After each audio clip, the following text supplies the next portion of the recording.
Who is contending it, then you come here. Ngoli musesi jangu wano. A night dancer come. Ngolina amayembe jangu wano. Have your horns come. Ngolina ebyokola jangu You have wano. all your charms come. Katonda waffe obuntuntu. That is just little things before our Mu God. maaso ge buntuntu. Before him is just little stuff. Alina amaanyi tewali muntu asobola kageraageranya. No one can be compared to his power. Kyokola bw'asalawo okulokola ekibuga. When he saves a city, Tatunulira sente mmeka z'agenda kuteekamu. doesn't matter what the money you're going to put in. Ateekamu buteesa He ekibuga ne just invests and then the kirokoka. city gets saved. Ndabyeko Katonda ng'ateeka sente ebibuga I've ne seen God birokoka. investing money in city and then they get Ndabye saved. Katonda ng'akyusisa abantu I've obulamu seen bajja God bulaso. changing people.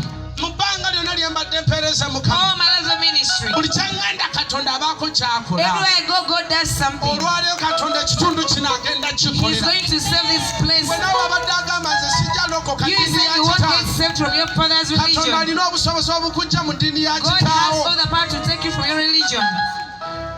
Amiina. Amen. Amiina. Amen. Haleluya. Hallelujah. Naona nange gwali musaayi gwe gwanaaza kulo omusaayi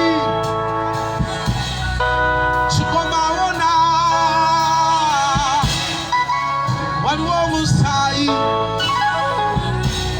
ogutuyamba kulo omusaayi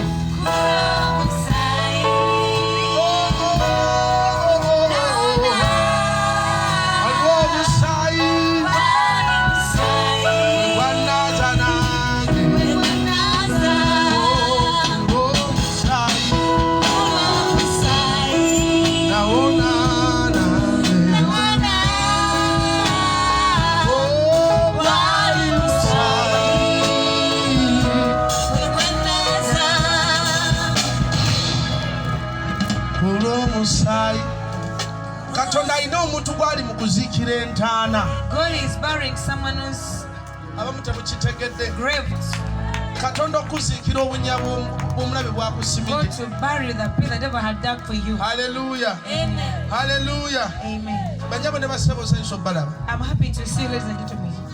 Sanyusa okubalabako. Happy to see you. Yadde abamu mbalingiza Though bulingi. I'm just peeping at some of you.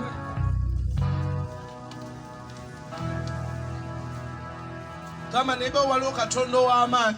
Say to them, but there is a mighty God. Waliwo Katonda There ow'amaanyi. is a mighty God. Amiina. Amen. Haleluya. Amen. Haleluya. Amen. Haleluya. Hallelujah.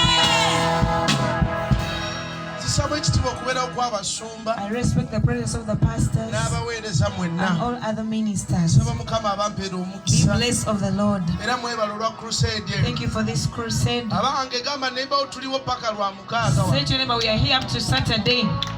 so alina ekirwadde Katonda agenda You who is kukivula. sick, God is going to deliver you. Alina obuzibu obw'engeri yonna Katonda Any agenda kind of kukivula. an issue, God is going to heal you. Olunaku lwakyalumu nga twakatandika And obuweereza thank ku you when kyaki. you began the ministry at church. Omukyala bamuyita Shamimu yagamba ne And bwe then he mwongera called tagenda Shamim.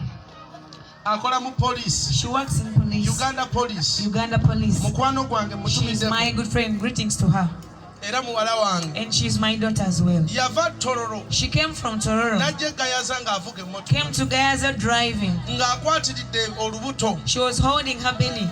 nga bamusaze emirundi 7. She was being operated on 7 times. nga bamusaze emirundi 7 Under operation for 7 times. nga bamulongoosezza emirundi 7. Operation for 7 times. abamu ku mmwe temumanyi kye kitegeeza. Some don't know what it means. Omusajja okwata akambe n'akusala omulundi Being ogusooka, operated once, omulundi ogwokubiri, twice, omulundi ogwokusatu thrice, paka ku gw'omusanvu till the 7th time. nga bamulongoosezza emirundi 7. Operation.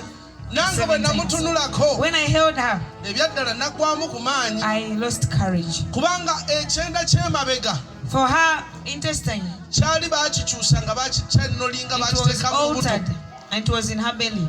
nga bw'aba ayagala ofuluma When she wanted to go out to ease herself, alina kunyiga ku lubuto she wano would just akisiga press on her akasika ne belly, kavaviirayo ddala pulls it out, n'atandika okusika bw'ati and then she pulls it. nga bw'anyiga bw'ati. She presses on it.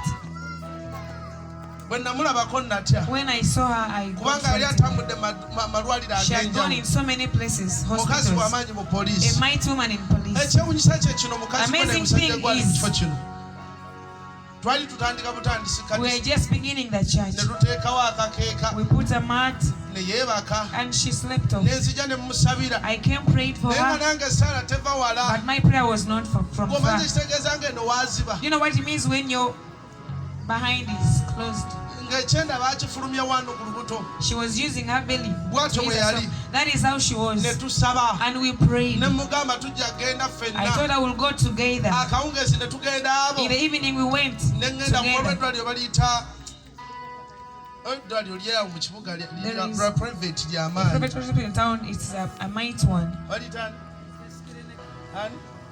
case clinic Case yes clinic.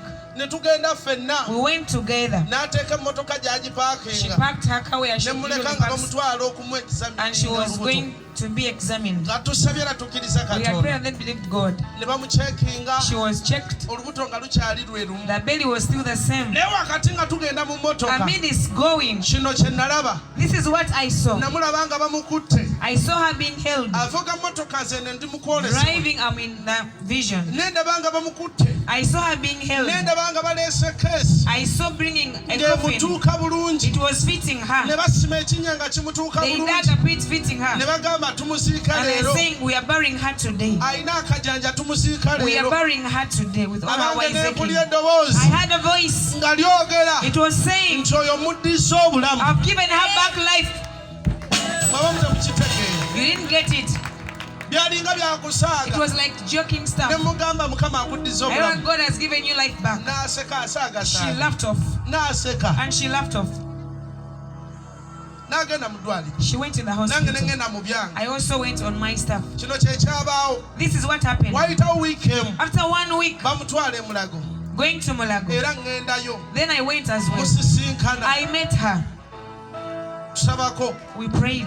ne nga mpulira omwoyo annumiriza nti agenda kuwona I was feeling confident that she was going to get healed. naye ng'amaze ebbanga mu mbeera But a long time in that situation. bannyabo ne basebo Ladies and gentlemen, yalinga kati she was so skinny. bw'omusanga omuyitako You could bypass her when you met katonda her. yarestowalinga God ebyenda restored her intestines n'addamu n'assaawo ebyenda and brought it back together. olwaleero afulumira gy'alina Today ofulumira she's normal. lwakuba tetwaze na bakamera gundi baffe We didn't come with our twandibadde cameraman. tubaterako okuwano We would projekta ne have mulaba seen, you would have ebifaananyi seen omukazi bwe yajjira ne bw'ali kati how she was and how she is now. oyo katono omukyala abadde ayogera ono This lady was saying, nenzijukira omukazi oyo remember this lady?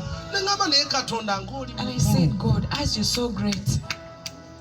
aba mutemukitegeera Some you tolwalangako don't, you get it, you've never gotten abamu sick. tubagamba mulokoke mugaana Some will say it, so then you say no. bw'eba emmotoka erina sipeeya If a car has a spare, nga n'ennyonyi erina sipeeya if plane has spare, n'obulamu bwo buyina if a life sipeeya has a spare, kyova olaba obwesigisiza that's abakazi why you've interested with women ne bamaliriza ne bakulekawo and they leave you. At the end of the n'obwesigisa day. omukulembeze wo Give it to your leader, n'amaliriza they n'akulekawo end up forsaking you. atasobola kukulekawo Can't forsake you. ye muyinza He's w'ebintu the byonna Almighty One. era nga ky'olina okukola kiri kimu You only need to do one thing. kyakumukkiriza kujja mu bulamu Just bwo accept Him to come in fe your bino life. ebintu by'obulokole biri bwe biti This salvation is. tebuli shortcut It is not a shortcut. tebuli nti It's not gundinsabiraako pray for me so and so. teri kutunuulya kibumbe n'okyegayirira It is not about and I know you know besiege about before you. ekisooka tekitemya It doesn't blink as tekirina it kye speak. kigenda It kugamba won't tell you anything. ne n'okiremerako But it tell nsabiraako you to pray for you. nsabiraako Pray for me. ekibumbe tekikutwala mu An ggulu idol can't take you to tewali heaven. kkubo ddala likutwala There is mu no any ggulu other way to heaven. okugyako kristo Only yesu Christ Jesus. gwe tubaleetedde akawungezi The one to bring you k'olwaleero tonight. bayibuli egamba buli amukkiriza Whoever believes in Him abeera n'obulamu has eternal ate life. abeera nabwo mu bujjuvu kitegeeza obulamu ng'ovudde wa Meaning life when you Waliyo live this place, obulamu obulala. there is life after this life. obulamu obulawo obwo That's another life. babweteekerateekera You prepare for it. babukolerera You work for it. tebatuula butuuzi You don't just sit down. balaanamu abalokole Even mbagamba born again, I tell you, nti obulamu buli the other life si bwakuweereza buweereza is not all about ministering. You babweteekerateekera prepare for it. tukiwulira Are we getting it? tukiwulira kyogenda enkya Where you're going tomorrow, kubanga oba mwagala oba temwagala mujja kukola ki like it or not, you'll go. era tebanyeze baganze sina gyendaga olyaga mu linnya lya Yesu Someone is saying, I cancel it in Jesus' name. Even if you cancel it, even if you live longer for 1,000 years, one day you'll live. buuza neighbor ogenda otya Ask your neighbor, how will you go? manyi bwe twatuukanga leeti ku ssomero When you could be late at school, wagenda oseetiize ng'okimanyi you want Master Kajimu knowing Master Kajimu asinga kuba kano kabina hits on this left kati ofuna ebipapajjo side. Then you get something too. by'obutamu obwakaddiwe ewaka n'obushepinga bulungi Then you nyanga shape katamu it, n'okasiba kati Master put it on your waakuba behind. And awulira then this ekivuga master hears something making a sound. bino tebiriiko kwesabika It's not about putting something on your behind. bw'ofa togenda na byakwesabika If you die, you won't go with anything to cover you or to protect Amina. you. Amen. amiina ani akubidde ennanga nze njagala okuba ng'onkondirako mpolampola nga bwe mbuulira amiina Amen.